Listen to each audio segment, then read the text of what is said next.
Welcome to Powerful Women Rising, the podcast where we ditch the rulebook and build businesses with authenticity, integrity, and a whole lot of fun. Join host Melissa Snow, business relationship strategist and founder of the Powerful Women Rising community, as she interviews top experts and shares candid insights on business strategy, marketing, mindset, and more. Let's get real, get inspired, and rise together. This is Powerful Women Rising.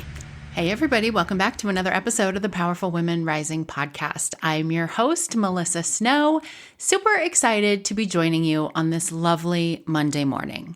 How are things going in your world? Did you know that when you are listening to a podcast, this is for those of you who are impatient like me and like to listen to your podcasts on 1.5 speed and hit that little skip 30-second button? If you listen to this podcast regularly, that little intro is 30 seconds exactly. So as soon as you hear it, you can push the 30-second button and you'll be right where you need to be, here with me. I am so excited to share today's episode with you. I know I say that all the time, like every single week, but this is one of the most fun interviews I've done in a while. If you've been listening to me for a bit, you know I think I'm pretty funny. And today's guest is also very funny. So we had a great time talking about networking, which is in my wheelhouse and also in hers. And it was really fun because she shared some things that I had never thought about before and some tips for when to show up at a networking event, what to do before you go to a networking event. And it's just so fun to hear other people's perspectives. This is one of the reasons I get so bent out of shape about networking groups that are exclusive, where you can only have one person per industry. Or networking groups that are exclusive in terms of if you're in this group, you can't be in any other groups. Because when you are with somebody who does the same or something similar to what you do, as I was in this interview with Helena Baker, you get to hear a different perspective. You get to hear other people's experiences. You get to talk about things that don't necessarily relate to everyone else, but when you guys talk about them, the other person is always like, oh my gosh, yes, I hate that. But if you're talking to somebody who's in a different industry, they are like, I don't know what you're talking about. So that is my soapbox for the day, and also my explanation of one of many reasons I enjoyed doing this interview with Helena Baker. So she was born and raised in England. She started a copywriting business at the age of 21 with no contacts and no idea what she was doing. So she went out and started networking and attended pretty much all of the networking groups in London. And then 4 years ago, she moved to Israel, and she found that in Israel, there was not much of a formal networking community for English speakers. And so she decided to create one. She is the founder of the English Speaking Network, which now has multiple in-person groups in Israel, and more recently saw demand for online meetings. And so last year, she founded the International English Speaking Network, with a focus on helping business owners all over the world network and grow their business. So you can see why I love her and why I had so much fun chatting with her about networking strategies. I am going to share this interview with you without further ado, but as always, I would love to connect with you over on Instagram and hear your thoughts. I am certain you're going to hear something in this interview that you're like, oh, I never thought about that before, and I would love to know what it is. All right, here we go. This is my interview with Helena Baker. Hello, Helena. Welcome to the podcast. Thank you for having me. Yeah, so excited for our chat today. We're talking about one of my favorite things, networking. So let's talk a little bit about your background. Like, why are you the person to talk to us about networking, and how did you get to this space? I'm flattered that you think I'm the person to speak to. So very briefly, I'll explain. I grew up in England. And at 22, which is very young to decide to be freelance, but I got made redundant. The company I was working at closed. And I was at the time doing a bit of freelance writing and decided to kind of go all in, which I wouldn't recommend at 22. But my parents very kindly helped me. So when I first started my business, I was really networking. So I went to tons of groups in London. That's what you could do. And over about 5 years, I grew our business nicely, only exclusively through networking, which again, I wouldn't do. But at 22 to 26, that's what made the most sense for me. I moved to Israel in 2019 and wanted to continue being a freelance writer. And there was really a lack of networking groups for English speakers in the small business space. So there was a lot of high tech and a lot of Hebrew speaking, but nothing that kind of offered small business owners in English networking. So I decided to create my own group 6 months after moving here, which again, I mean, I would not move to a country and start a business 6 months after. I mean, it was I think it was very much like, I really needed this. So I was like, well, everybody will surely need this. How could this business possibly fail? It was really hard. But then 6 months after I started the business, COVID hit as well. So it was a very interesting first year of living here. Thank God now we are doing very well. But it has obviously been a growth journey. But for me, networking, what it really comes down to is offering people the opportunity to grow their business. And that's why it was so key for me when I lived in England, and why I really felt that we needed it here in Israel. I love that. Now I see why so many people were like, you need to connect with her, because we have a lot of things in common in terms of like being able to see how we built our business. I was a dating coach for 6 years before Yeah. this, and I had a business doing contract paralegal work before that. And during my dating coaching time, I spent so much time and so much money on all the things that are like, you need this if you're going to succeed. You need to hire this coach. You need to take this course about sales. You need to do this thing. And looking back on it, the one thing that consistently brought me sales, brought me clients, made me money, grew my business was the relationships that I made, the connections that I built. And so that was when I kind of transitioned into my current business, Powerful Women Rising, to really help female entrepreneurs get back to that. Like, you don't need all this fancy stuff. Like, let's get back to having actual conversations with humans and like telling people what we do in like a normal human way and not a weird salesy way. And just like being in community and offering to help each other without expecting anything return. Like, they're these very novel ideas, but they're actually not at all. But I think when starting a business, I think there's always like, obviously everyone's marketing their services. So the Facebook person will tell you, you must do Facebook and Instagram, and everyone will tell you that their service is right for you. And I think it's very easy as a business owner to just feel very taught into doing lots of things. And I don't think networking is for everyone. I don't think it's for every business. I think it's really the model that works best for you. So your personality as a business owner was drawn to networking because you are communicative and friendly and warm, and people feel that. So networking really works. I think networking can work for anyone. You have to have a strategy. But I just think with business owners, I think they get kind of stressed by all the different options. Ultimately, you have to pick one and be consistent. It doesn't really matter which. I mean, it does a little bit, but ultimately, it doesn't matter that much what you choose. You have to choose one. You have to be consistent. You have to be strategic. I think networking is one of the easiest and one of the lowest cost, personally.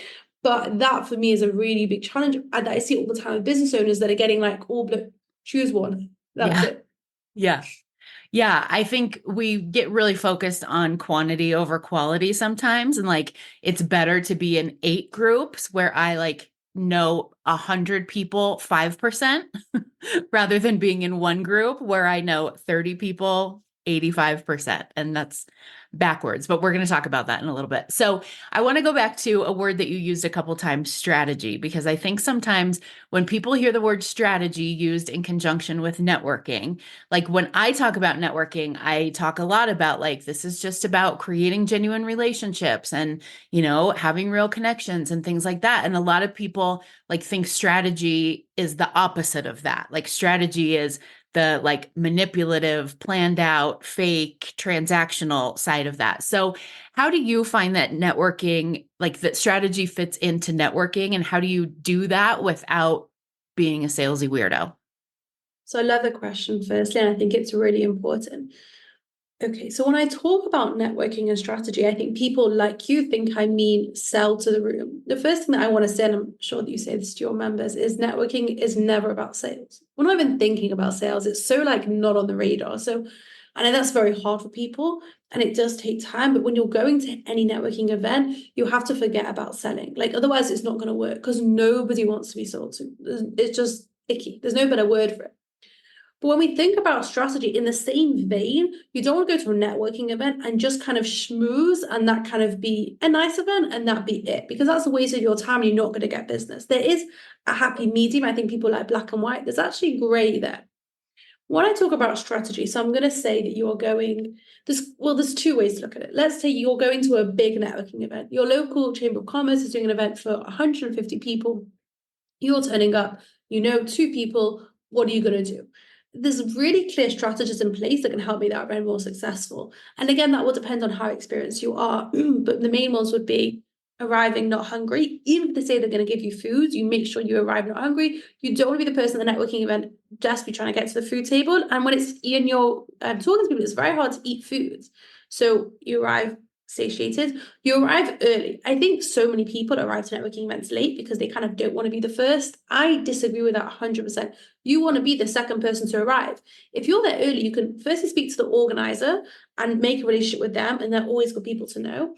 And it's much easier to kind of shift yourself into a conversation with like 3 people than 120. It's much less daunting. Please don't arrive half an hour early, because people do that at my events and it's very stressful. I'm talking 5-10 minutes on time. I'm not talking anything beyond that. As an organizer, it's quite horrific. I was totally thinking that as you were talking. I was about to jump in and be like, but not that early. No, we do a big mega networking event every year. Last year we were 160 people, and people arrived really early, and we just didn't let them in. We did send out helpers with like food and wine and water for them, and it was inside. They weren't like outside in the cold or whatever, but we just didn't let them in because we weren't ready to accept them. There's a process in place and we needed to kind of funnel them through. So yeah. But 5-10 minutes, please don't arrive before that. As an organizer, it's just very challenging, but 5-10 on time is perfect. So that's that. And then when you're at the event, and again, this really depends on your experience, I would go with a mission of speaking to X amount of people. You say to yourself, I'm going to speak to 5 people, I'm going to speak to 10 people, and then you go home. Why am I saying that? Again, I would never do that myself because I'm crazy, but for most people, that's appropriate because you're going to go with a clear mission in mind. You can tell yourself a pat on the back, I've done what I came to do. And those 5-10 people you can actually follow up with because you'll remember the conversations with them. Because that's the most important part of networking. And it's the same for smaller groups as well, is it's the follow-up that's key. It doesn't matter if you meet them once, that's irrelevant. I also want to add one thing, that when you're talking to them, don't take up too much of their time. You speak to them for 10 minutes, you end the conversation politely. I'd love to follow up. What's your LinkedIn? What's your number? What's your email? And then you follow up with that one-to-one, because that's where the magic is going to happen. You build a relationship with them. So I'm saying you have 5 meaningful, exciting, with a click conversations, because you can have a few that are just like, hi, and it doesn't work. That's for the strategy for like a big event. Again, I can go more into details there, but those are the broad strokes.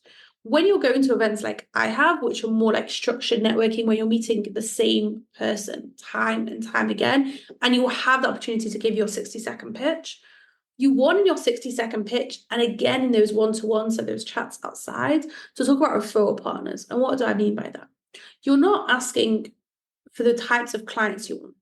You're asking for the types of business owners that they're going to refer you those clients, because it's very awkward for someone to be like, to introduce you as a potential supplier. It's also awkward for them. What's very easy for them is if you're a web designer, and a great referral partner for you is graphic designers, because they will refer you work that they can't do, let's say. It's very easy for your friends at networking who's met you time and time again and really likes you to be like, this is Charlie. Charlie's great. I think the two of you would really get along. You have a lot in common. You overlap, but you don't do the same thing. Have a chat. And your job is done. That's a really easy, that's a win for everybody. It's easy on the person you're meeting with because they've made a nice connection. And it's done you to build that relationship. That's the strategy of networking. At those big events, to have a very, very, very clear idea of how many people you're going to speak with and doing that follow-up.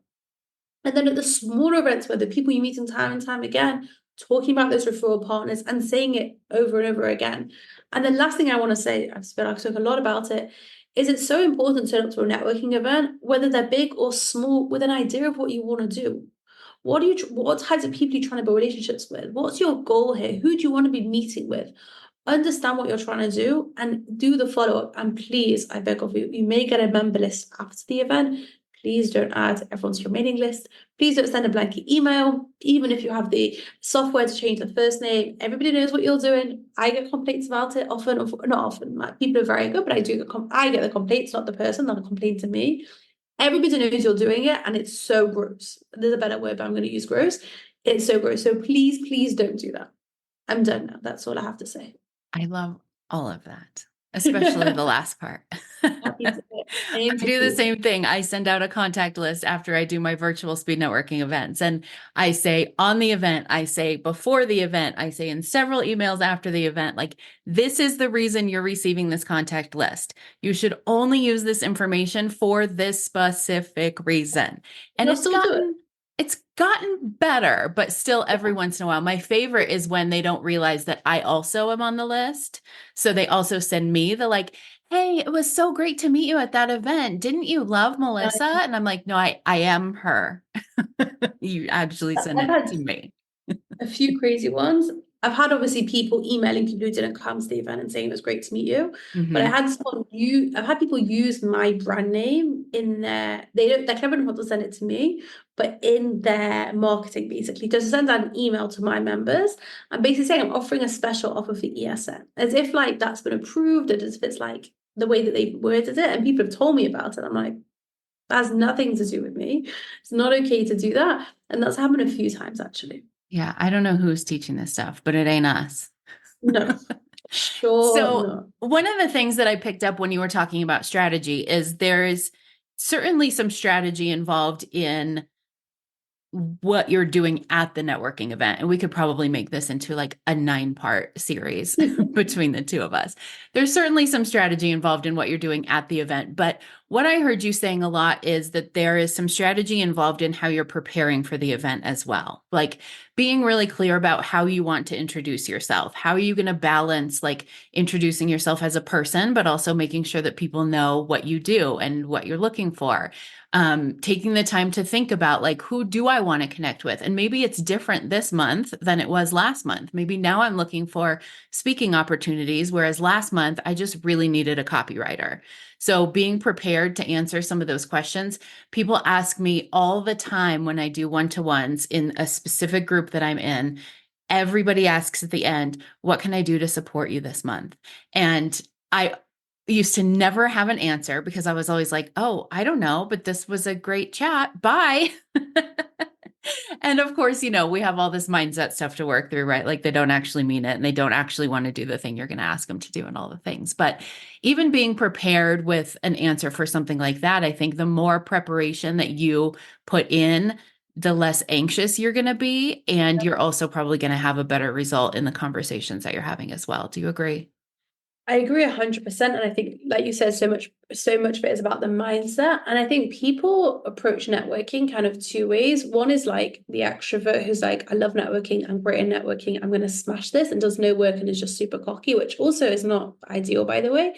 And then there's a person who's like the introvert who like really doesn't come, who was forced because everyone's told them they have to do networking, so they really don't want to, they come like being dragged there and they're really not happy about it.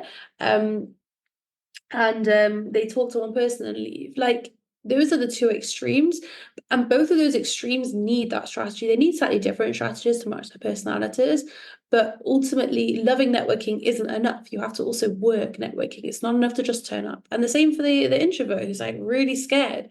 There's so many, I have introverts who, it's funny, I've been running my business now for 5 years, and I've had people who join now who didn't join for a long time because they were so introverted and so scared. It's all about that strategy piece. I think people, cause networking is essentially just talk. People think it's essentially just talking. It's not. There's a lot more there to it. And I think people have like a bit of a problem accepting that or understanding that fully, I guess. Again, Yeah. not that it's like sneaky, but it's just. Yeah. It's just it's thoughtful. Yeah, Intentional. That's a good word yeah, for it. that's a good word. So, can you give us an example, either from your own life or a story from like one of the things that you've seen at your events, of a time that you or someone else has gone into a networking event with a strategy and it's been successful? Oh my gosh, that's a very, very good question. It should be. You wrote it. Did I? Yeah. Very nice of you. Oh my gosh, you can keep this in. I'm not I embarrassed. love it when I ask people questions that they wrote and they're like, that's such a good question. I'm like, thank you. A great question. So actually, I'm gonna look at my computer now. It's not because I'm ignoring you, but I did a women's event yesterday. We had almost 80 women. And somebody who joined ESN, who's a member of my groups anyway, came and wrote a LinkedIn post about it. And she is a self-proclaimed introvert, actually I don't think she's so introverted, but that's how she defines herself, and I respect that. And she didn't join ESN for a really long time because of that reason. Eventually she joined, and of course is like now loves it, thank God.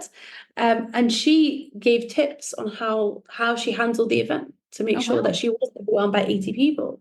So this is completely Danny seriously. You're welcome to go check her out. This is not coming from me, but these were her tips, which I think actually some of them I think hopefully were inspired by my content, but some of them were not from me at all because I'm not an introvert. It's not my truth. So arriving early, which is something I always say, definitely get there early. This I really liked, and it's not something I've thought about. If you start to feel overwhelmed, look for someone you trust and just stand next to them, which I really liked. Really loved that. This I loved. If you feel overstimulated, step outside. And I noticed that she did that, and I wasn't bothered. I wasn't aware of the reason. I thought that was such a beautiful. And this I really like. It's something my husband always tells me to do, and I'm very bad at doing it because I'm a bit of a workaholic. She says after networking and that, after a networking event, I don't do anything. I just take a nap, and I really, really like that. And it's something that I need to do more because networking events take a lot from you, especially when you're running them. And I think, and she really liked it. She really liked the event, and I think that those tips that she went in having, I think made the event so much more digestible because it was. I mean, we were 80 women. It was a lot. It was really a lot.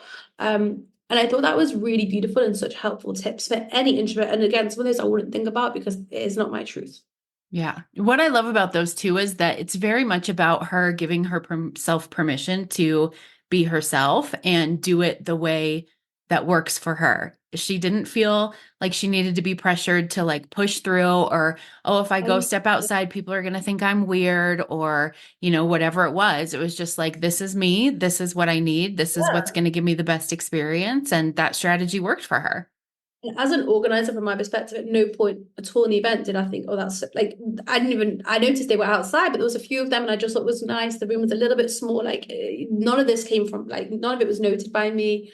And I thought they were such lovely tips. And like I said, most of them I hadn't thought about.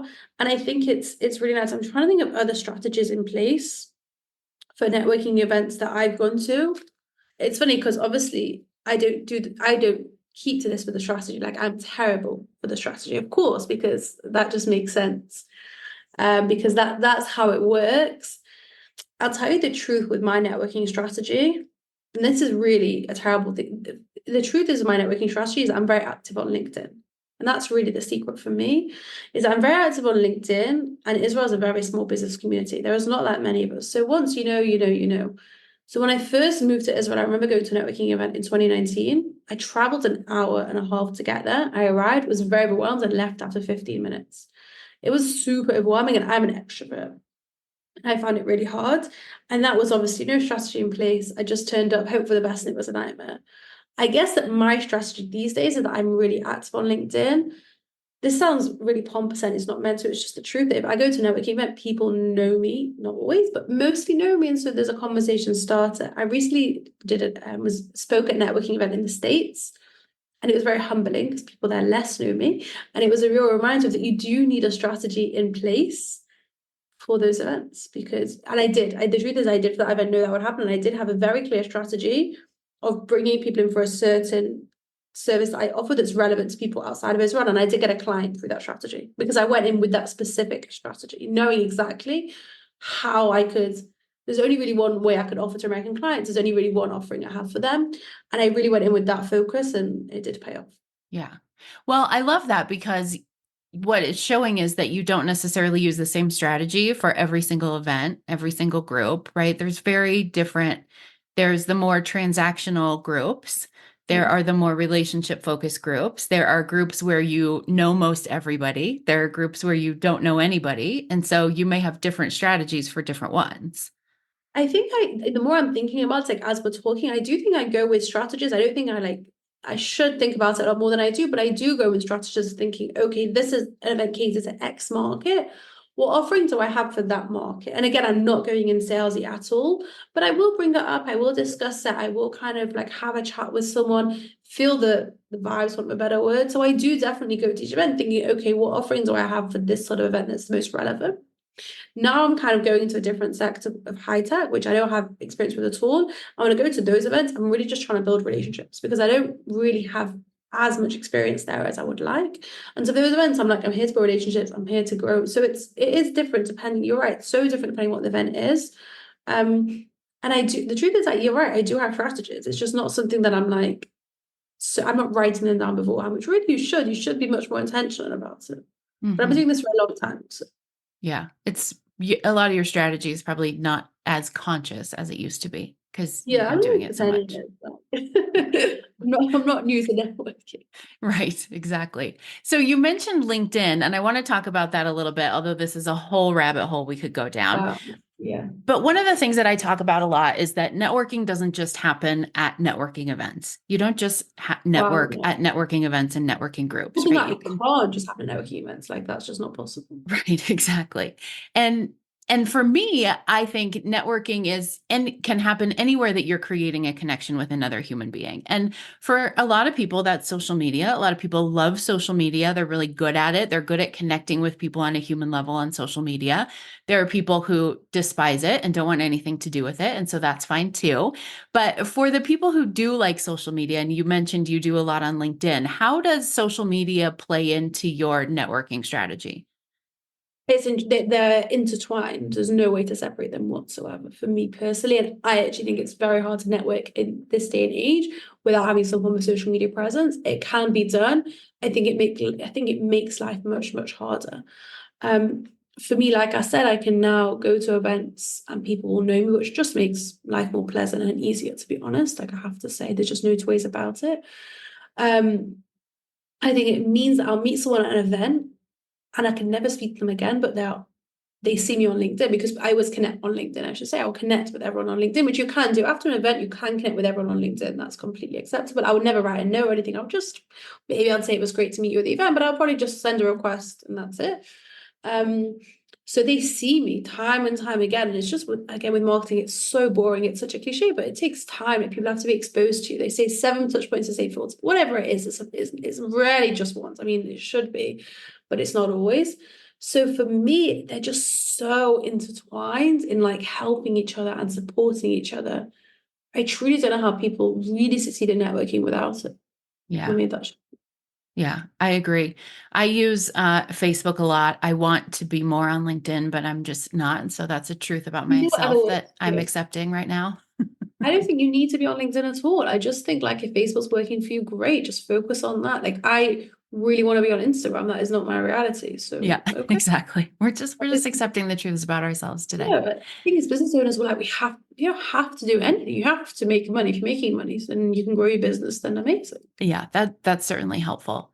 But one of the things that I find people ask me a lot about with networking, and you probably find this too, is the follow-up. And this is like people's biggest complaint is like, I don't have time to follow up. I don't know how to follow up. I don't know how to keep track of all these people. When do I follow up with them? What do I do? And I find that social media makes the follow-up much easier. Do you think so too? I think it makes it easier, but you can also email. I think people are looking for excuses, excuse me for saying, there's always an excuse not to do the follow-up. It doesn't take that long. Like I'm the organizer of events. So when I'm at I had my women's event yesterday. So I did a special offer that if you join this week, we're going to offer this like a very small set period of free membership. Okay. So I had a few people who were interested. So I followed up with them. I sent them WhatsApps, which in Israel, we WhatsApp in business. I don't know if it's so acceptable in America, but that's how we do it here. I sent them WhatsApps.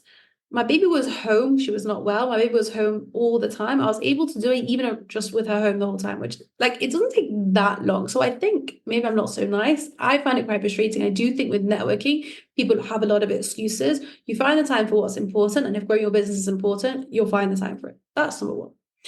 If you have LinkedIn or Facebook, it is easier to send LinkedIn messages for sure. But I also think an email seems sometimes can feel a bit more professional. And I think it's very easy. I mean, when I do events, I write down very clearly a list of like a heading. This person's interested in this. And then I write the list of that and then the next heading and then the list. Just cross them off when I've heard from them. Chase them. I would chase people myself only twice. I would send an email and then a follow-up email. I personally would never go beyond that. Everyone does what they would like. That's my way of doing it. And when you're doing a follow-up, what you're asking for, I mean, it really depends. As an organizer, it's different, but if you're just asking for a chat, I'd just love to meet with you. Hi, it was so, I mean, you can write templates. Hi, it was so great to meet you. I love talking about insert topic. How is your cat doing? I hope they feel better. Like, use something from the conversation. And then say, listen, I would love to have a chat with you. And what I personally think is really helpful for people is if you give them, don't send them a calendar link, give them 5 dates, give them 5 options of dates. People are really lazy and they don't want to give you options. They don't necessarily want to go through a link. Just say, I'm available on these 5 dates. Do any of these work for you? And if not, please send me dates you're available.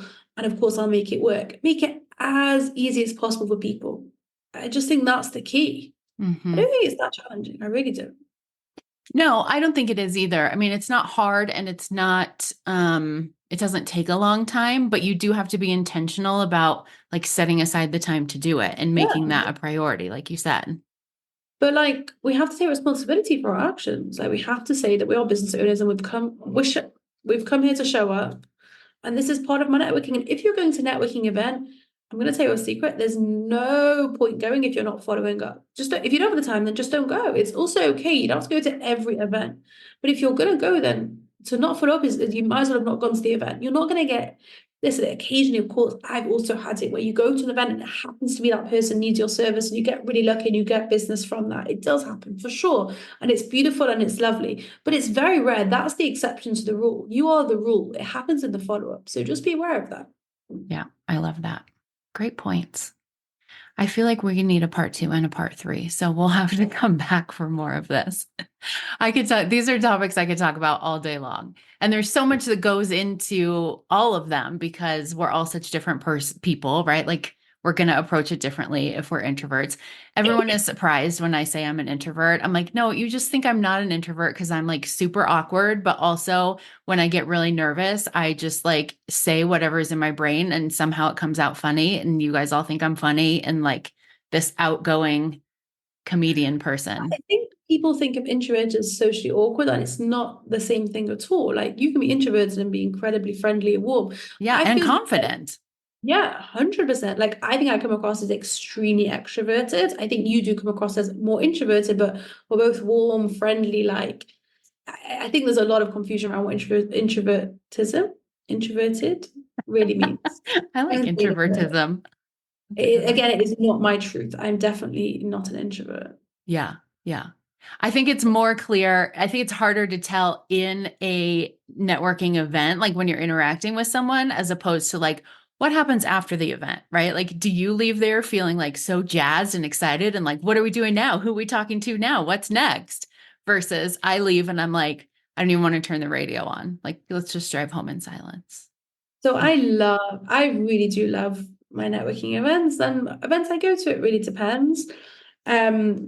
But I really thrive on problems. Like if there's an issue, like that's when my adrenaline really hits, and that's when I'm really ready to rock and roll. I had an event a while ago. It was our big mega event, and it went beyond smoothly. There was no issues. I'm not saying this to brag. Like we do it for 4 years. Like we're making it bigger next year. Like because it was too smooth. You need to improve every year. There was really no issues. It was so smooth, and that's mostly due to my husband who helps with everything, and he's very good at logistics. And I left feeling a bit flat actually because yesterday we had a bit too much drama. There needs to be a happy medium, but I need a little bit of like a fizz. Like I need that kind of gets me going, that adrenaline. And it was so smooth. Like it was really a bit scary. But we made up for it yesterday where we had like key people who didn't show up. Like there was a lot more issues yesterday, which gave me that adrenaline buzz that I so desperately crave. But that's for my therapist to work out, I suppose, private. It's funny. It's also funny because I wore my no drama shirt for you today. But your shirt says yes drama. Please, Yeah, I please more do. drama. Yeah, I watch a lot of reality TV, which I think speaks to my character in a big way. Yeah, my husband will like tell me things happening in his office, and I'm like, I need more. He's like, he has the basic facts. I'm No, like, they never ask the right questions. give me more. Invite them round to our house now. Let's get drinks and let's get this information out. I need to know why they got broke up. Like, Yeah. yeah, no, it's not my best quality, I wouldn't say, but it is intrinsic to who I am. I want to say I really like gossip about people I don't know. Obviously, about people I know, it's very sad, and it must sound like a terrible person. I'm generally very lovely, but I do love reality TV. Yeah, same. I do too. Okay, so if people want to connect with you more, if they want to learn more about English Speaking Network, if they want to just follow you for your awesome networking tips, if they just want to hear your accents more, what's the best way for them to connect with you? We get really excited about accents here in Colorado. Yeah. Yeah. I'm like a scumbag. Like I'm from the north of England, so my accent No, it's so like, lovely. If you're British, it's nice you say that, but it's not London. It's like, I don't sound posh. So thank you so much. So LinkedIn, the name is Helena Baker, which I'm sure we spelled beautifully in the show notes. Instagram, if you'd like to follow me there, it's Network with Helena. There's always a very good intention around posting. I can't pretend I always do. And I'm actually launching my own podcast on the October the 29th, which is the 5th year birthday of English Speaking Networking.